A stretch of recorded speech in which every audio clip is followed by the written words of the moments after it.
I want to talk to you today about Tesla coils and one-wire power. I've been doing a lot of experiments on it lately, and I've come up with a lot of different results. Some of them look like they contradict each other, but they don't. It depends on what you're trying to do with the system. Let me answer this right now. Law of thermodynamics or anything like that is a closed-loop system. This system that we're running here is an open-loop system. There's two reasons for that. When you put the wire down the Tesla coil, or a rod like I like to use, it's a broken system. You are not connected to the number 2 winding. You are not connected to the number 1 winding at all. It's broken. Therefore, it'll operate differently. It is just taking extra power from the Tesla coil, from the magnetic pinch, the amount of energy that's pushed into the center there. It's pulling that energy out. It is not messing with the oscillation of the Tesla coil itself. The only way that you get to mess with the oscillation of that Tesla coil is by adding a load to it. So, what does that mean? Rod down the center of the Tesla coil, you want to attach a Graviflyer. That's your load, or it could be seen as capacitance. You can also do it with a second Tesla coil. And depending on the value of that Tesla coil, it'll change the value in your primary Tesla coil. The goal here is to not change the primary Tesla coil at all. You want to be able to put the load on there without it changing. However, with everything it changes. So you have to set up your primary Tesla coil to be out of resonance first. Now, you're going to have to calculate the amount of load. I'll do this in a simple way for you. Simply put the wire down the center, attach the load, and see what it says. See how far out of resonance you are. You can measure your number 2 coil and see where it should resonate. That'll tell you the amount of load. That's a fairly simple and easy test for Tesla coil people. Really something they do in the process of building it anyway. But what it's going to tell you is exact values. Now you know exactly how far to set your Tesla coil out and make it in resonance. This just basically means on your number 1 winding, you're just going to change where the clip goes. Pretty simple. If you use an LCR meter, it's going to change the whole way you do things, because now you're not going to be able to change that unless you start changing your capacitors, which seems like a mess compared to just moving the wire when it comes to this type of power. But when you're doing a Tesla coil and you want a perfect oscillation, LCR meter is absolutely the way to go. But in this process, it's probably a bad thing. So now we have it connected. You may ask yourself, what type of circuit do I need? Do I need a ZVS? Do I need a Slayer exciter? If your Slayer exciter can do 40 volts all day without getting hot, go for it. It's a perfect circuit to use for this. It'll drop the values right into place. If you want to use a ZVS circuit, you have to stay within certain parameters. Can't go over 400 kilohertz, can't go under 250, because you just don't have that value in your number 1 coil to get you there. But once you do this system here, you may be able to use every one of these different Tesla coils to get you in the right mark. Here's what I mean. If you say your load's 200 kilohertz, right? Then you take your Tesla coil and you set it at 300 kilohertz. That's your resonating frequency right there. You're going to have to set it 200 kilohertz out of resonance in order to accomplish the load going into it. Now you understand what's going on here. You're going to change the frequency of your Tesla coil based on what you put there. Keep in mind, none of this is attached to your number 2 coil. None of it. Zero attachment to your Tesla coil. This is simply a rod down the center. Now that you understand this process, let's start attaching things to this. I use a rodent coil in order to attach things. What is it doing? It's going through the rodent coil, then back through it again. And it's creating a resonance within the rodent coil itself. What that does is create a diode effect back to the Tesla coil, the primary coil. Now you can stop it from changing every time you add something to it. At the very most, with 4 Tesla coils attached as an ending load to that rodent coil, I only got 20 kilohertz of difference. So the rodent coil is very effective in getting this done. Please understand that the extra Tesla coils I added are completely out of resonance with the primary Tesla coil. They're not the same frequency at all. I'm surprised it actually ran. But it goes to the testament of how this energy works. You see, hot energy would be connecting to the number 2 coil itself. That would produce hot energy and immediately shut down your system. Putting your rod down the center, you're pulling cold energy out. Because of the way the Tesla coil is working, it gets colder in the center, hotter on the outside, unless you cap both ends. When you cap both ends, then it produces heat inside, which gives you more amps and brings out your field larger. But let's get back down to the rod in the center of the Tesla coil. We put it down there, it's cold. We now have to have a hot draw to pull it through the system. So when another Tesla coil is attached after your rodent coil, it acts as a hot draw. Once it starts up, you can now use that Tesla coil to pull more energy to it.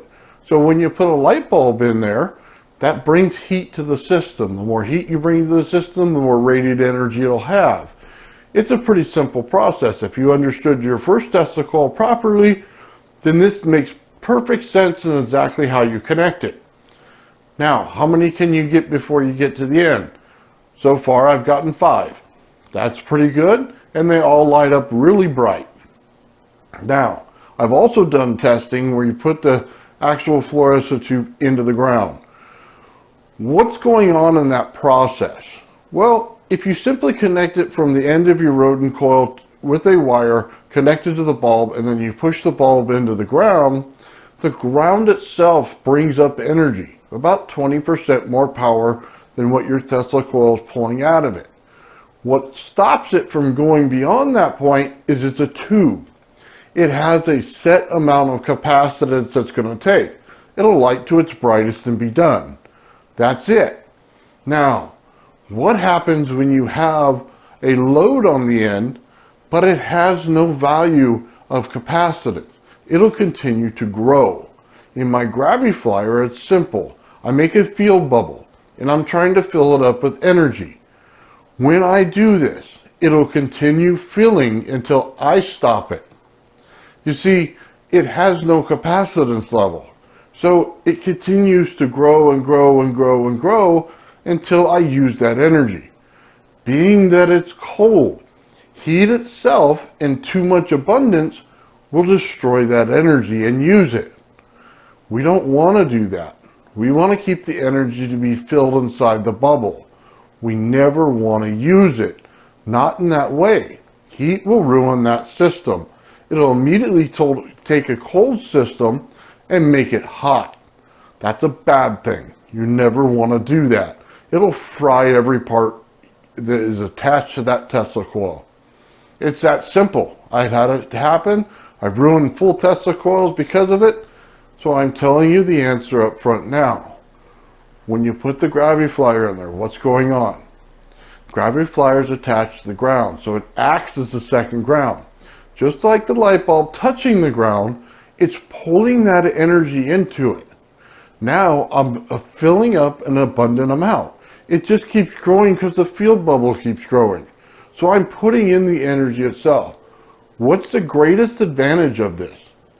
It's actually earth energy. It's not AC and DC. You may have used AC and DC to draw it out, but it is not earth energy. So when you pull the negative going into the ground right there, it's pulling in whatever energy the earth is using, it's pulling that into it. That's what's filling up in there. It will not be AC and DC filling up in there. Please understand that. Your fields will be set based on your Graviflyer being in cold energy. You're going to set a hot load on the top and bottom plate at a very, very small amount. You need just a very little draw. Remember what I say about too much heat. Too much heat ruins the system and uses the energy. Don't want that. You want it as a draw. You want it to attract it. That's what's so interesting about the Graviflyer.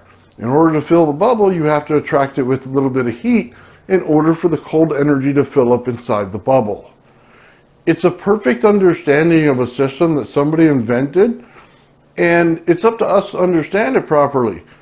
The guy knew way more about energy than we did, let's just face it. The laws that we apply, he didn't follow any of them. Why? Because it's an open system, it's not closed. If you're going to try to tell me it's closed at that point, the second part of this would be, if I'm grounding on one side, I'm grounding on my Tesla coil side, you're going to say that I am creating a bridge underneath the ground. That's entirely possible. I say it always happens. Some people say it doesn't. In order to say it's a closed loop system, it requires you to say that the two grounds act as a line between them in order to create the loop. However, the rod down the Tesla coil negates the fact that it would be a closed loop system. Why? Because the amount of the Tesla coil itself can change, but the wire down the center is independent of that. It's working based on anything that the number one Tesla coil is actually producing. So regardless of what it's producing, it's just pulling energy out of it. It's like a well that can be tapped. It's always running. You can simply go up to it any time and put your cup in, and your cup is full. You walk away, it's still running. You put your cup in at any time again, and it fills up again. It never runs out. That's the whole point of what we're doing here. It's changing the system completely. Double grounding, pulling load, all of it in cold energy. Why is it doing this? Well, I always call it cold energy for this reason. You're bringing energy in that's much different than hot energy. Hot energy works in pulling things out. Pulling it out, always pulling it out. Steinmetz told you that. Now, what does cold energy do? It pulls it in.